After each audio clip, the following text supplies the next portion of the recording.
Assalamualaikum warahmatullahi wabarakatuh. Bismillahirrahmanirrahim. Alhamdulillah wassalatu wassalamu ala Rasulillah Sayyidina Muhammad ibni Abdillah wa ala alihi amma ba'du. Anak-anakku kelas 7 MTS Cisasawi, selamat datang.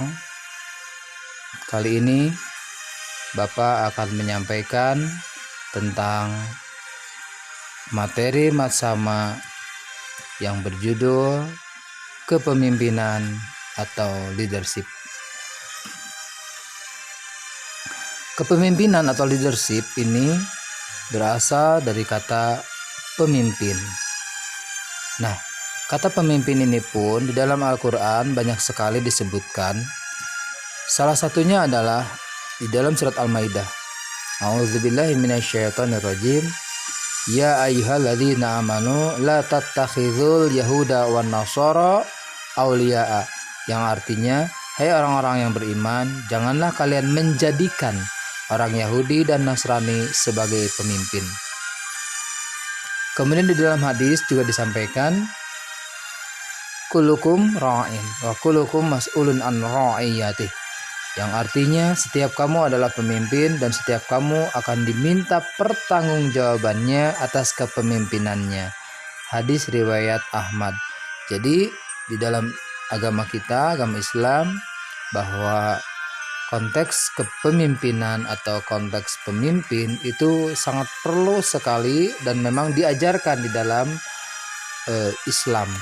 Nah, sekarang pertanyaannya adalah pemimpin tadi.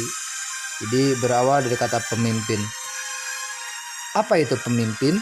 Ya, pemimpin adalah orang yang mendorong, bukan mendorong mau ngagebruskeun ke balong, bukan, tapi mendorong agar lebih maju, lebih berani untuk menggerakkan dan menyemangati orang lain untuk bekerja sama dalam mencapai tujuan.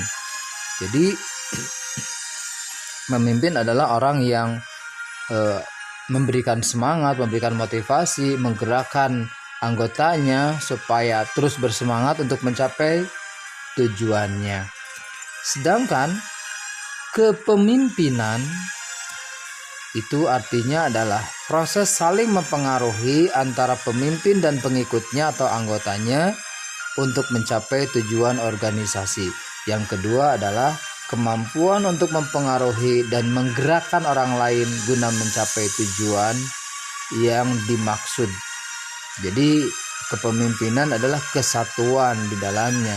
Ada yang dipimpin, ada yang memimpin, dan semuanya saling mempengaruhi untuk mencapai tujuan yang dimaksud. Nah, anak-anak, hal yang harus dimiliki bagi seorang pemimpin, karena kamu saat ini sudah sewajarnya, sudah semestinya, sudah seharusnya untuk belajar untuk menjadi pemimpin. Walaupun dulu mungkin ada yang jadi KM di SD, nah sekarang sudah berkembang lagi menjadi pemimpin yang seharusnya, yang semestinya. Nah, apa hal yang harus dimiliki? Yang pertama adalah motivasi dan inovasi diri. Motivasi itu apa? Motivasi itu adalah nawaitu, niatnya, maksudnya, tujuannya. Jadi harus punya tujuan, harus punya arahan, harus punya visi mau kemana arahnya organisasi ini atau kelompok ini yang dipimpin oleh kamu itu. Dan kemudian yang kedua, selain motivasi atau tujuannya, niatnya, targetnya, dalam melangkahnya pun harus ada inovasi. Apa inovasi itu? Inovasi itu adalah langkah yang baru. Jangan monoton. Apa monoton itu? Gitu-gitu kene, anggar we tiba heula teh kitu jeung kitu. Nah, kalau yang inovasi itu mengubah. Contoh misalkan tiba heula teh lempang jeung lempang we. Nah, sekarang ada inovasi pakai sepeda kan. Nah, inovasi lagi belajar motor, inovasi lagi belajar mobil, inovasi.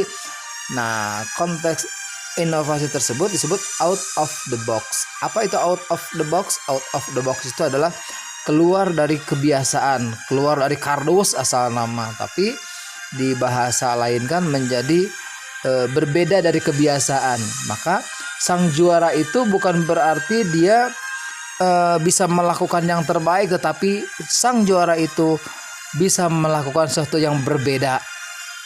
Gitu kan. Jadi harus ada bedanya untuk jadi juara. Untuk jadi pemimpin harus berbeda dengan yang lain. Yang kedua adalah kemampuan berbicara di muka umum. Belajar bicara, tapi kan malu. Malu itu karena kita belum terbiasa. Tapi kan takut salah. Salah itu manusia, tepatnya salah.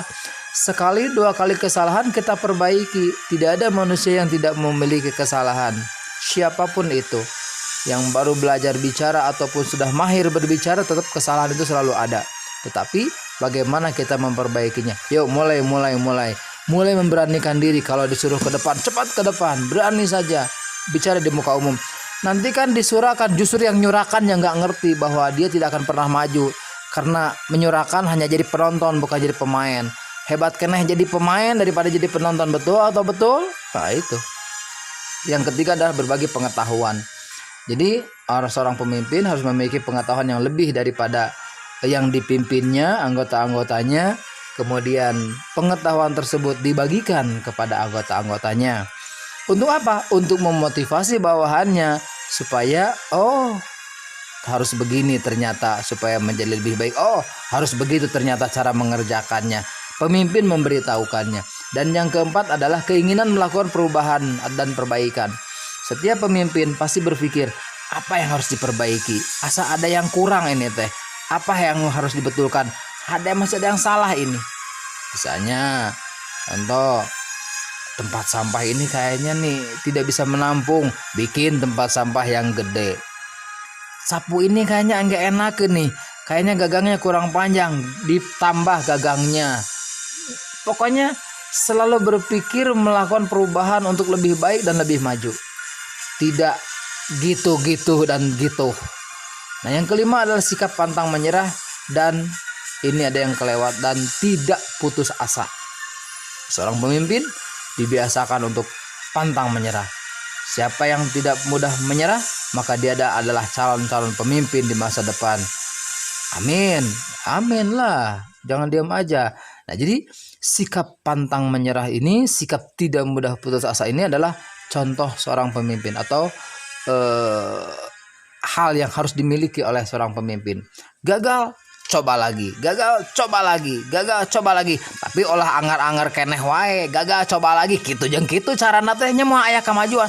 Gagal, coba lagi. Coba dengan cara yang berbeda. Gagal, coba lagi. Cara yang berbeda. Ulah nu tadi deui keneh. Karena kita bukan keledai. Apa keledai? Keledai tidak pernah jatuh pada lubang yang sama 2 kali. Jadi mun 3 burus kadinya teh ulah 3 burus deui. Kapan geus tadi eta liangna eta keneh, lombangna sakitu keneh, 3 burus deui atuh kumaha eta teh tidak berpikir berkembang. Jadi sikap pantang menyerah, cari jalan yang baru, cari cara yang baru supaya tidak terjadi kegagalan. Dan yang keenam adalah citra diri, menjaga etika dan berakhlak baik. Nah, seorang pemimpin itu tidak cukup dia punya pengetahuan, tidak cukup dia mempunyai keinginan perubahan, tetapi akhlak pun harus dilihat. Karena akhlak akan menunjukkan siapa diri kita, ya kan? Banyak yang jadi pemimpin tapi tidak memiliki akhlak yang baik. Banyak yang ilmunya tinggi tapi akhlaknya tidak bagus. Maka seorang pemimpin mau tidak mau harus memiliki etika, sopan santun, dan akhlaknya baik. Nah, sekarang tugas pemimpin itu apa? Tugas pemimpin adalah mengarahkan supaya orang-orang atau anggota kita tidak ngawur, tidak papencar, tidak kaditu kadieu, tapi terarah tujuannya, maksudnya atau pengerjaannya pun terarah. Yang kedua adalah mengetuai itu adalah penanggung jawab. Menanggung jawabi apa yang terjadi, baik atau buruknya, harus siap kita menghadapi resikonya. Yaitu kan biasanya gitu, pemimpin kalau berhasil jarang yang muji, tapi kalau gagal dipoyokan ku sararea. Itu mah hal biasa. jangan menyerah, tetap maju. Yang ketiga adalah mempelopori atau orang yang pertama melakukannya. Sebagai pemimpin jangan cuma ngomong. Selain ngomong, ngajak, menasehati, sok contohan ke sorangan. Atau kasih contoh dulu baru ngajak. Tidak cukup dengan ngasih contoh tapi tidak mengajak. Kalau ngasih contoh aja nggak ngajak, nggak ngerti-ngerti. Tah gitu tah pemimpin tah sasapu sing rajin atau tuh kan jadi gitu. Anggotanya mah cara ricing dan riuk. Tidak ada pergerakannya. Makanya harus dengan ngajak. Ngajak aja nggak ngasih contoh juga dipoyokan juga. Hayo sasapu, hayo ngepel, hayo tugas. Ari pamimpinna cicing itu nyontohan. Ini bukan pemimpin yang baik. Cek anggota teh nita we hayo. Ayo manehna kur diuk. Jadi nggak bagus. Jadi harus kerjasama. Harus menunjukkan sikap yang ngasih contoh, ya ngajak. Ya ngajak, ya ngasih contoh. Nggak cuma ngomong aja. Nah sekarang yang keempat adalah memberikan petunjuk atau nasihat dan bimbingan. Mau tidak mau seorang pemimpin harus memberikan petunjuk. Petunjuk teh gini nih cara-caranya nih harus gini nih. Nah gitu, bukan ke sana. Nah begini, gitulah contohnya. Atau menasehati, harus bisa menasehati. Dan yang dinasehati juga jangan ngelawan. Cicing pemimpin namanya emang ora keneh. Nggak bisa begitu. Yang sudah jadi pemimpin mau tidak mau harus diikuti. Kalau itu nasihatnya baik, tidak melanggar hukum, tidak melanggar syariat Islam kan gitu. Nah, kemudian membimbing. Apa bedanya antara menasihati? Kalau menasihati mengasih tahu, mengingatkan, kalau salah diingatkan. Jangan dipoyokan. Si eta mah salah di. Nggak bagus itu, namanya ngebully namanya. Menasihati bahwa berdua ngobrol, kamu teh harusnya nggak boleh makan kawat lah, nanti tenggorokannya sakit. Umpamanya ya gitu. Kemudian membimbing. Kalau membimbing itu seperti contoh lah, misalkan dia susah jalan, ya kan, dibimbing jalannya. Ayo babarengan yang abdi jalan sok, hati-hati. Ulah disuntrungkeun ke rumah tuh bisa lempang, disuntrungkan tuh nggak kedebut. Itu bakal ngebimbing. Ngebimbing mah harus dibantu, ditolong. Kalau kesulitan tolong bantuin gitu. Yang kelima, membina untuk meningkatkan pengetahuan dan kemampuan. Membina itu artinya setelah membimbing terus konsisten, anger, istiqomah. Kemarin ngasih petunjuk, sekarang ngasih petunjuk lagi. Yang masih ada kesalahan dinasehati lagi. Walaupun nasihatin cara yang baik lah, nggak harus galak-galak, popolotot, pangkat sentak sengor, nggak usah, biasa aja. Karena orang berubah itu hatinya, bukan dengan suara keras tapi sentuh hatinya kan. Kemudian tingkatkan kemampuan skill atau ilmu juga harus ditingkatkan. Yang keenam adalah menggerakkan atau memberi semangat, motivasi. Nah ini yang selalu teriak-teriak, ayo terus semangat, sambil kita juga ikut bantu. Jangan hayo semangat, hayo itu tunjuk barijing cicing wae urangna, nggak bagus. Harus ikut bekerja, harus ikut bergerak. Nah sekarang adalah ciri-ciri pemimpin yang berhasil. Apa saja? Yang pertama adalah berpengetahuan dan berwawasan luas, visioner. Jadi berpengetahuan, banyak baca, banyak belajar, supaya wawasannya lebih luas, supaya visioner ke depannya lebih tinggi. Apa itu visioner? Berpandangan jauh ke depan, visioner. Jadi batur mah masih kene kumaha isukan, kita mah kumaha seminggu ke depan.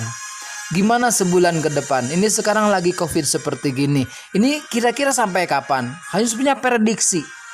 Kemudian tahun depan mah bakal begini, tahun depan mah bakal begini. Itu visioner. Tahun depan harus begini, tahun depan harus begitu, supaya tidak begini dan tidak begitu. Jadi begini dan begitu. Lain, supaya ada perubahan menjadi lebih baik. Namanya visioner. Kemudian berikutnya adalah sehat jasmani dan rohani. Ya pastilah. Ya jasmaninya, badannya harus sehat, harus kuat. Kemudian rohaninya juga harus dekat kepada Allah, kepada Tuhannya. Supaya apa? Supaya merasa diperhatikan oleh Allah. Sehingga pemimpinnya jadi jujur, ya kan, tidak seperti yang kita lihat ya. Jadi pemimpin tadi tunjuk ke rakyat korupsi kabehanana gitu kan. Jadi rakyat mah nggak boleh korupsi kalau udah diwakili sama pemimpin. Yang ketiga adalah mampu mengendalikan emosi. Ulah gede ambek. Siapa yang pemimpin yang suka mudah marah nih? mus-mus nyarekan, mus-mus ngambek. Ini bukan pemimpin yang baik, ini pemimpinnya gagal seperti itu. Tapi harus tahan emosi, jangan mudah marah, keheula sabar seperti itu. Nasihati terus, diingatkan terus ya. Yang keempat adalah kemampuan analisa yang tinggi. Nah, menganalisa yang tadi saya kira-kira lamun iya bakal begini, mun dikerjakan bakal kira-kira lamun dipel iya bakal baseuh ieu. Engke guru darah datang kayak katincak kotor deui ente toakang keweh balik sekolah orang pel barudak babaturan urang. Nah gitu, pemimpin itu analisisnya tinggi, jadi itu asal-asalan bekerja tapi difikirkan dulu dengan maksimal. Yang kelima adalah adil dalam memperlakukan anggota. Awas, harus adil, jangan kena ieu macan ieu bager babaturan teh sok mere duit, lamun dihukum teh kasalahan teh ieu mah tong dihukum lah, paling dieleketek cukup. Mau bener atuh kudu adil. Tah si ieu mah ye beungeutna rada goreng patut umpamana, awas ulah kasinggung. Ieu mah rada pika sebeleun ye, hukumanna diberatkeun. Awas, kamu harus push up 100 kali ulah bernapas. Wah ieu mah tuh teu adil, nyiksa ngaranana. Harus adil. Mun push up, semua push up. Rek nu bager, rek nu koret, push up. Rek nu kasep, nu goreng patut, nu geulis, anu kurang geulis, pokona mah hukumanna sarua. Ieu mah rada geulis, hukumanna ringan weh, pakantong dihukum, diusapan. Alah sia, gagabah. Teu kenging kitu. Nah, kemudian anu kira-kira tepati kasep, alah ieu mah tepati kasep. Urang hukuman sing rada berat. Kudu adil, nggak boleh tidak adil, harus adil. Yang keenam adalah kemampuan berkomunikasi. Nah, pemimpin harus bisa diajak ngobrol. Ya mah pemimpin teh diajak ngobrol teh menihara rese, mus-mus. Ya terserah kamu lah. Oh begini, kalau begitu ya begitu. Harus bisa ajak curhat dari hati ke hati kan gitu. Nah, yang ketujuh adalah antusiasme atau semangat yang tinggi. Nah, seorang pemimpin harus memiliki semangat yang tinggi kan. Ya, kalau tidak semangatnya tinggi, malah bahaya, apalagi anggotanya kan gitu. Yang kedelapan adalah berani mengambil keputusan. Ketika dalam situasi sulit, dipikirkan, alah kudu kumaha, cepat ambil keputusan. Baik buruk, bagus atau tidak, yang penting sudah berusaha yang terbaik kan gitu. Berusaha yang terbaik walaupun hasilnya belum tentu yang terbaik. Yang kesembilan adalah percaya diri. Sing percaya diri tapi lain hatina terlalu over percaya diri lagi lejag gitu lah, padahal bisa bukan, tapi sesuai dengan kemampuan. Harus yakin saya bisa percaya diri, tapi jangan terlalu percaya teuing, jadi nantinya over sok percaya, nantinya dilecehkan orang, nantinya wah ngahina ka batur, sombong. Itu beda dengan percaya diri. Percaya diri mah saya harus bisa, eta percaya diri. Lamun sombong mah lah saya mah gababari lah, nu kieu malah yakin lah, eta mah sombong. Itu akan Allah jatuhkan. Nah, ada 4 gaya kepemimpinan. Yang pertama adalah otoriter. Otoriter itu adalah sangat memaksa, kumakuring we, kumasayah we, tanpa kompromi walaupun mungkin anggotanya tidak siap. Yang kedua adalah laissez faire. Laissez faire itu adalah memberikan kebebasan kepada anggotanya, bebas pek we, rek kumaha, rek nonggeng, rek jungkir, rek ngojay, rek ngapung, silahkan bebas. Pemimpin mah cicing we, tidak bergerak seri we, lalu capluk. Yang ketiga adalah demokratis. Maaf, saya kurang sehat ya. Demokratis itu artinya adalah pertengahan antara maksa dan bebas. Jadi kadang bisa memaksa, kadang dibebaskan, kadang diskusi dulu, kadang musyawarah dulu. Tapi dari latih musyawarah dia tidak ambil keputusan, akhirnya juga lama-lama ayo we diskusi, ayo we musyawarah, keputusannya tidak ada. Akhirnya harus bisa memutuskan dengan segera. Yang keempat adalah situasional. Jadi pemimpinnya luas.